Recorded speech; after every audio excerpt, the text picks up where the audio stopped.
To die, to sleep, possibly to dream, to return home. What a thought that must have been for Francisco Durazo Franco as he lay bleeding on the stone floor of his newly bought house in Granados, Sonora. To him, it was never about the American dream, but rather the idea that one day he could return to Mexico. With the end of the Bracero program, Francisco decided to cross the U.S.-Mexico border in 1964. He moved his entire family from Sonora to Tijuana and crossed the border shortly after. He left behind his pregnant wife, Aida, and 5 starving children, all of whom were now officially initiated into the border culture. Upon entering the U.S., Francisco was able to find work as a butcher in Los Angeles, California. He began cutting meat for the up-and-coming meat distributor Farmer John's.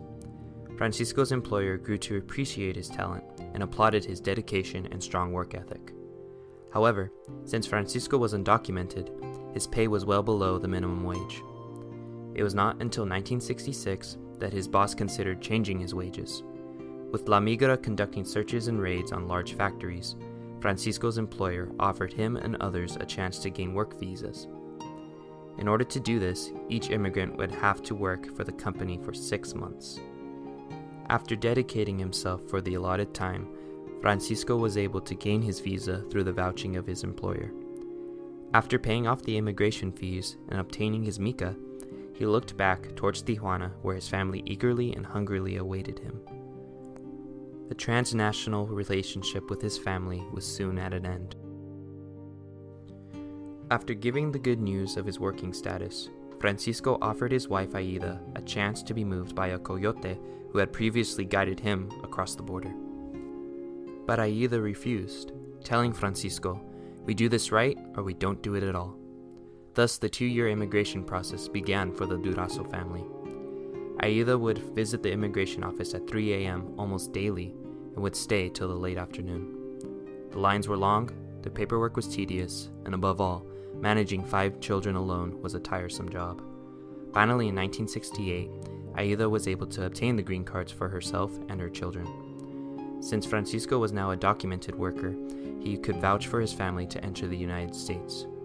6 months after Francisco moved Aida and the kids to the U.S., he was able to buy them a 2-bedroom house in Bell Gardens, California. The stay in America was never meant to be permanent.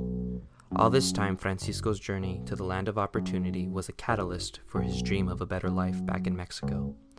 Nonetheless, the only way to make a better life for himself was to leave the very place he intended to spend the rest of his life in. In the early 80s, he built a house in Granados, Sonora, in hopes of returning one day. Sadly, however, Francisco was shot and killed in that very house by his brother over financial disputes.